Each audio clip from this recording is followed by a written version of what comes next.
Le réseau de marketing relationnel Les Vainqueurs fait don à la maison de la presse d'Abidjan. Diokwe et les bœufs font la loi dans la ville sans être inquiétés. Les populations grognent face à cette situation.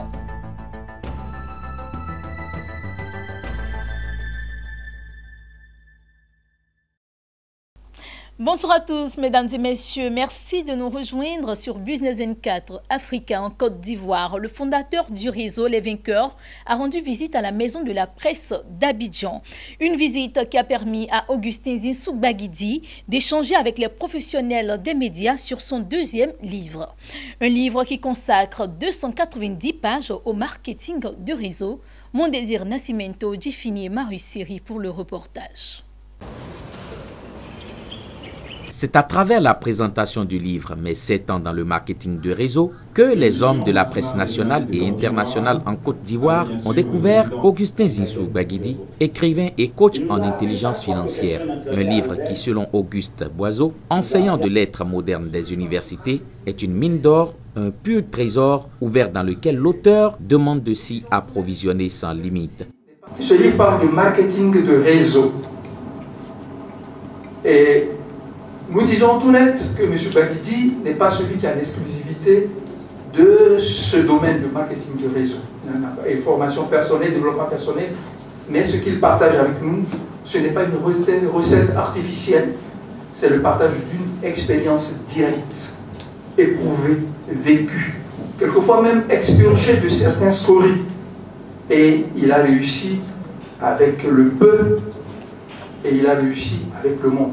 Comme Boileau qui dit, tout ce qui se conçoit bien s'énonce clairement et les mots pour le dire arrivent aisément. L'auteur a consigné avec clarté dans ce livre 101 secrets et tactiques qui lui ont permis de quitter la misère pour l'opulence.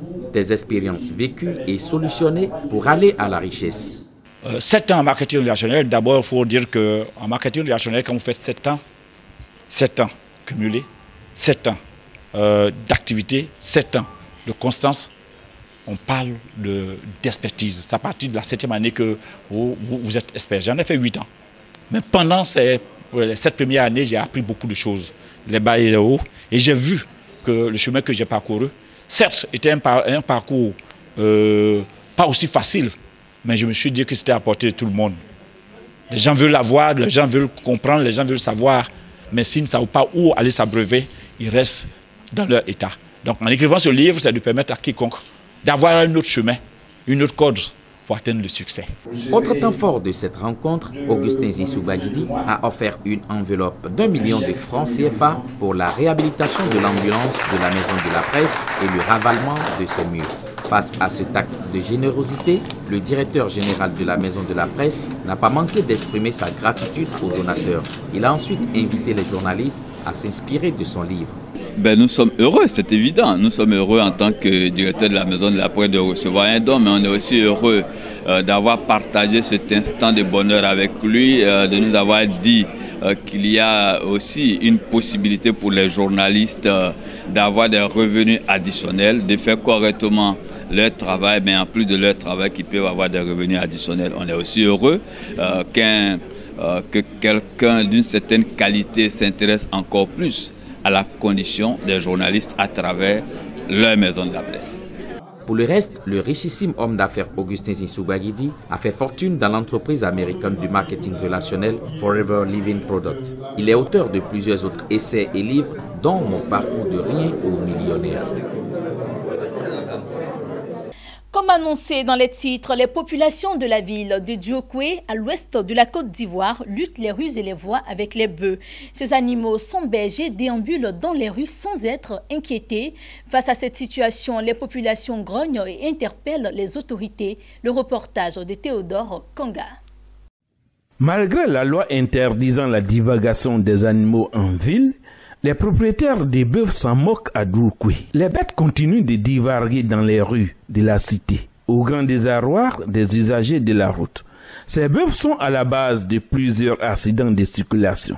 Ils sont très observés dans les quartiers Kokoma, résidentiels, commerce Latif et surtout à la rue Princesse de la ville. Quand on trouve un coin réservé spécialement aux animaux, ils ne doivent pas se promener dans les rues. Voilà. Les voitures, on leur place, la voie est pour préserver aux hommes, aux voitures, ce n'est pas réservé aux animaux. Puis les animaux doivent se trouver dans leur réserve, au parc. Et puis les animaux qui se promènent comme ça, ça provoque souvent des accidents de circulation. Souvent même, ces mêmes animaux-là, ils essaient d'attaquer les gens. Que ce n'est pas vraiment joli à voir. Normalement, ceux qui veulent faire des élevages, ils doivent prendre ça, les animaux, les mettre dans un enclos pour les sécuriser. Je crois que les animaux n'ont pas leur place dans la ville parce qu'ils font des dégâts, ils chient sur les routes. Et quand ils chient, les motos peuvent faire accident sur les déchets. C'est très vilain à voir, ils causent des accidents graves.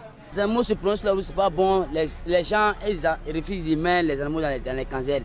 Et puis normalement, ils doivent rester dans les casernes. Ça ne dérange pas, ils sont là, il n'y a pas quelqu'un pour les diriger. Pour certaines personnes, que des mesures rigoureuses soient prises pour mettre un terme à la divagation des animaux dans les rues de Doukou. Pour moi, si par exemple des moutons ou des machins se promènent dans la ville, qu'on a tué un ou deux, je pense que les personnes à qui appartient cela prennent conscience. Depuis je connais dans toute ville de Côte d'Ivoire, j'ai jamais vu bien traîner à la rue comme ça, parmi les hommes. Voilà. C'est de quoi ici. Pas bon même. Ça va provoquer un accident, un grave un jour. Notons qu'une loi existe pour mettre fin à ce phénomène. Malgré la loi interdisant la divagation des animaux en ville, les bêtes continuent de divaguer dans les rues. Une campagne de sensibilisation avait même été initiée par la mairie au fin d'inviter les propriétaires de ces bêtes et les mettre dans les enclos. Un arrêté municipal a été pris le 15 mars 2016 interdisant la divagation des animaux domestiques sans succès. À un moment donné, tous ces animaux-là avaient disparu. On ne les voyait pas. Et en ces derniers temps, ils sont réapparus comme par enchantement. Donc si les textes en vigueur nous donnaient le droit de les abattre, on les abattait puis c'est fini. Vous allez voir que si on abat 2 ou 3 animaux, ces animaux-là vont disparaître un coup. Avant l'application d'une future décision plus rigoureuse, ces animaux pour l'heure déambulent majestueusement dans les artères de la ville de Doukou en toute quiétude et surtout à cœur joie au grand mépris des usagers de la route et au grand bonheur des propriétaires qui semblent se réjouir de l'inaction des pouvoirs publics. Toujours en Côte d'Ivoire, dans la sous-préfecture d'Enebo, dans le centre-ouest du pays, les jeunes du village de Nyeri ont organisé leur festival traditionnel dénommé Zazo. Défilé de mode en tenue traditionnelle, concours de beauté et concours culinaire étaient au centre de la fête. Le reportage de Daniel Kodjo. Depuis 2011, les jeunes du village de Nyeri organisent le Zazo, un festival de réjouissance.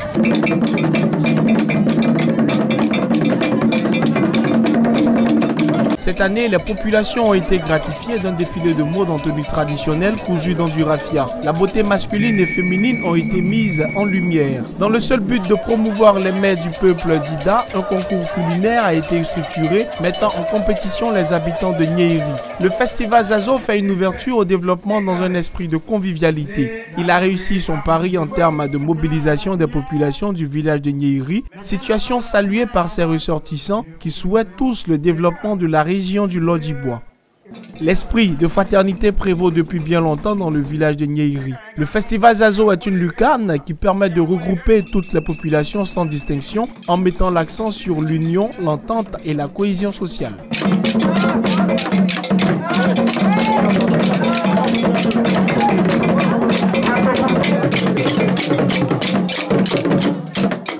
Et puis cette information en bref et en images pour refermer ce journal. Au Zimbabwe, 19 nouvelles institutions de microfinance ont été enregistrées par la réserve Bank of Zimbabwe RBZ durant les 6 premiers mois de l'année en cours. Il s'agissait d'une institution de dépôt de 5 établissements de crédit et de 13 institutions de prêt. Avec ces nouvelles structures, le pays compte au total 194 microfinances. Voilà, c'est ici que s'achève ce journal. J'ai été ravie de vous l'avoir présenté. Merci pour votre fidélité. L'information continue sur Business N4 Africa.